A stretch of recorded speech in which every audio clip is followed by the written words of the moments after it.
to avoid and delay questioning on multiple occasions. Now, it's almost 5 months on from the ousting of Bangladesh's Prime Minister Sheikh Hasina and the installation of an interim government led by Muhammad Yunus. Protests have continued to disrupt life in Dhaka, and the government has faced criticism for the slow pace of reform. But next week, the head of 6 commissions will report back to Mr. Yunus, and their recommendations will shape the reform of everything from the electoral system to the judiciary. The Constitution Reform Commission faces an especially daunting task, charged with drafting a constitution for a deeply polarised country that, quote, reflects the aspirations of all Bangladeshis. And the head of that commission, Ali Riaz, says a new constitution must be guided by ideals of equality, dignity and social justice. But what will that mean in practice, and how big are the challenges? Well, Professor Riaz joins me now to talk more about this. Professor, first, tell us more about your guiding thoughts in developing this constitution and its guiding principles.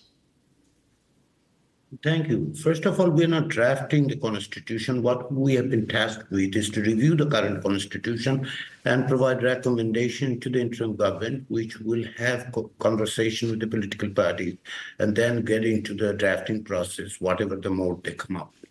As for the guiding principle, as you mentioned, the basic thing is that to ensure that the governance that Bangladesh witnessed, particularly in the past 15 plus years under Sheikh Hasina, was a personalistic autocracy. So our job is to find out how to stop the recurrence of that kind of system. Also creating an accountable system that would hold the executive as well as others accountable to the people.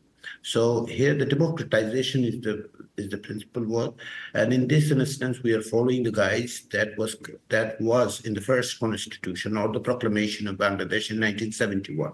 It is about equality, human dignity, and social justice. Those are the guiding principles that we have followed when we talked and got a consultation process. So will secularism then be enshrined in this constitution? Secularism, as we see it, how it has been interpreted, has changed over the time. So what we are looking at it is how it reflects the people's aspiration as well as the current situation on the ground and in Bangladesh, particularly the plurality that we have seen over centuries in Bangladesh. This needs to be reflected there. So however we put it, that religious and ethnic and other kind of plurality would be upheld in the recommendations that we are going to make.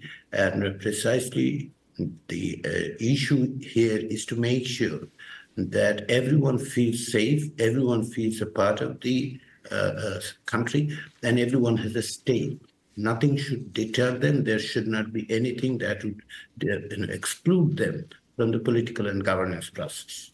Bangladesh is quite has quite a polarized sort of political landscape, as it were, at the moment. Have all the different parties or factions been encouraged to join in this process?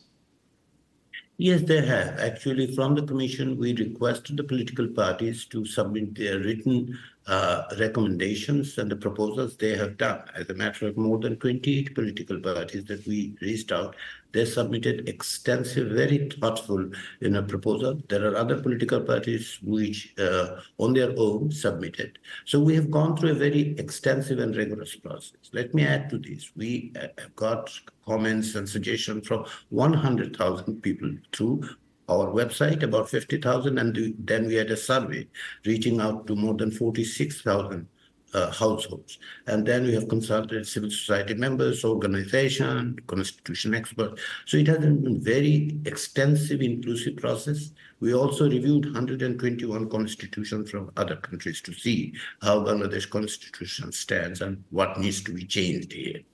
And once this deadline sort of hits in a week or so's time, what happens next? How long do you think this process of amending or redrafting this constitution will take? The way we see it, our job is to submit the draft recommendation to the interim government, particularly Chief Advisor Professor Yunus. Then he has already come up with a commission consisting of the 6 commission heads, which will have a conversation with the political parties to go forward. What will be the process would be a consultative process. That is what the political parties want, what the interim government can do, what is on, what the reality would allow the government to do. So the process will take a little bit of time, but I don't think it will take a longer period, because what we have seen is much more consensus among political parties and civil society on many issues. Thank you very much for sharing your thoughts with us, Ali Riaz, the head of Bangladesh's Constitution Reform Commission.